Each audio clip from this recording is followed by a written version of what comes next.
those who are at the forefront of multipartyism are from Siaya County. It's the Jaramogi Oginga Odinga, it is Raila Odinga, it is James Orengo.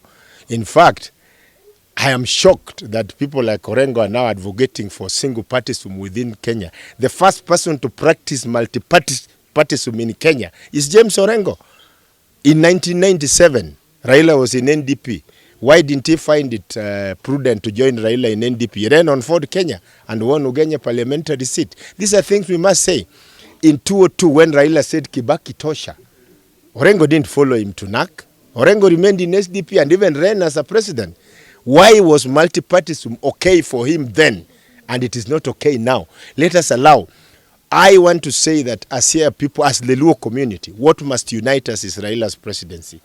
Down here, let us give Raila people who are going to work. The last thing we want to do is to give Raila a governor of Siaya County with no record who is coming to sleep, and Raila will have to play the dual role of being the president and the governor of Siaya County because people will be telling me your governor is asleep. We must, the way, and Raila is very clear. These people are not telling us anything. When they are walking around, my competitors, they are telling you how they fought for multipartyism. So what? The first liberation for Kenya was political liberation. The second liberation was about our freedoms and liberties. The third liberation, which Raila is talking about, is an economic liberation.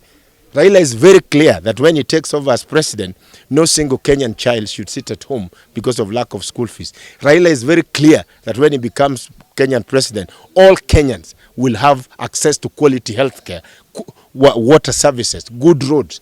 Why are some people who claim to be his followers only telling us about how they fought for multipartyism? Fighting for multipartyism was not an end in itself. It was to liberate our people, both politically and economically. We have achieved political liberation. Now is the time for economic liberation. I think they're just being selfish, and in the process, they're actually jeopardizing Raila's candidature. Because those kinds of actions actually lead to voter apathy. You do recall that in the last election in 2013, 43,000 registered voters in Siaya County did not vote. That number went up to about 80,000. And we are projecting that it will be higher if we don't do massive voter education and we don't engage in deliberate programs to get people out to vote. You know, as governor, as a candidate for governor Siaya, even if 5 people turn out to vote and 3 vote for me, I'll be governor. But Raila needs every vote. And I've even told him at a personal level. And again, I can tell you for a fact, majority of the elected leaders in Siaya, not me, it's statistics. Majority of elected leaders in Siaya County have only 163 days in office. They will be voted out. It's not me. Since multi-party came, Siaya County has never returned more than 2 MPs. You know that. And I can tell you, in 2002 to 2007, they only returned 2. 2007 to 92 to 97, they only returned 2. 97 to 2002, they only returned 1. 2002 to 2007, they only returned 2. 2007 to 2010, they returned 2. And even the last election, they only returned 2. It's not me. So, I mean, when I look at the 6 MPs of Siaya County, quite frankly, and I don't mean to demean anybody, I'm looking at 4 soon-to-be former MPs, because that is the statistics. So why are you preventing people who are people from advocating for Raila's followers? Just because I can tell you for a fact the people who are trying to prevent others, they are pursuing not Raila's agenda, their own agenda. And I can tell you for a fact, a lot of people who are always having the name Raila Odinga on their lips, it's not because they love him. It's because they know by invoking his name, it's like Raila Odinga's name is like a meal ticket to most politicians. And that some clever politicians know that. So they're just trying to cash in on that meal ticket. But the truth of the matter is, out of the 6 MPs we have in Siaya County, I'll be very shocked if 3 of them go back. Because the trend has always been either 1 or 2 going back, the rest becoming new. That has always been the trend. So, and even for the MCAs, it's no different. In the last election, out of the 30 wards, yeah, it's the same statistics. 2 out of 6 is 30%. That was even higher. The MCAs, again, it was also 30%. Only 7 out of 30 went back. And this time the number could be higher because now people have seen the cloud. So all the aspirants. You know, the fact is, when 5 or 6 people are gunning for one post, only one person can get. But even those who are not going to get, yeah, they have got people who believe in them. We want to carry everyone on board. We want to have a fair process where the loser can, with humility, accept their victory, and can with grace accept their loss, and the winner can accept their victory with humility, and then we carry everyone along. It is important that this being the home county, a county of birth of Raila Amolo Odinga, that everyone is carried on board so that we don't lose votes on account of voter apathy. That's what is going to happen. When you start hearing people saying, oh, we already have a lineup. In fact, that was even the problem with voter registration. Why are we registering when you already have a lineup? And some of the names being mentioned are people who have been in the political space for over 4 decades. You cannot, that is why I said, all those who are aspiring to be governors must show us what they have done, even at their own constituencies, even at their own level of elective positions. Because I cannot tell you that I want to lead Siaya County when as MP for Ariada I have no record for 10 years, I have no record to show for it. Then I'm cheating people, and this is the way we need to go. The best we can do as leaders is to allow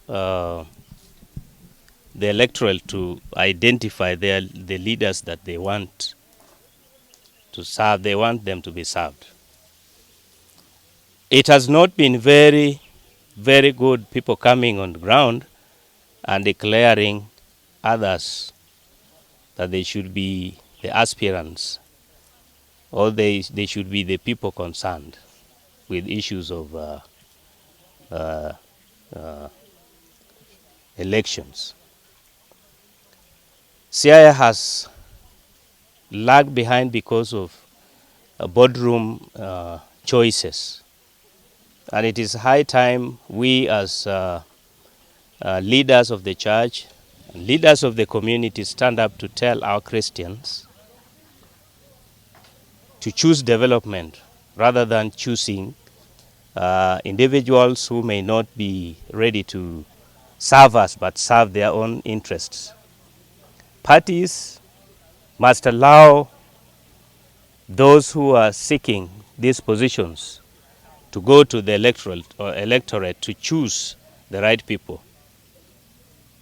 We will not allow, we as a church, and especially in our deanery, we shall not allow this to happen, because we want all our Christians and people in the community to elect the right leaders who will bring development. We agree that we should support one person to become president, but at the same time we need to choose individuals right from MCA, MPs, and senator, and even governor, those that will bring development to the community.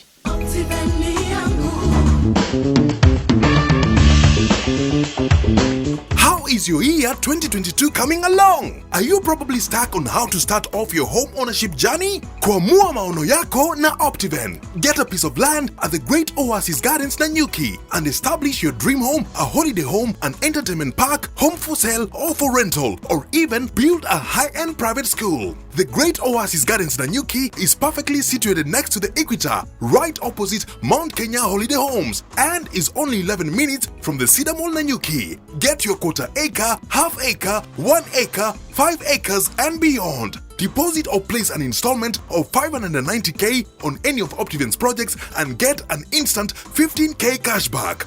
Call us on 0790 300 300. Kwa mua maono yako na Optiven.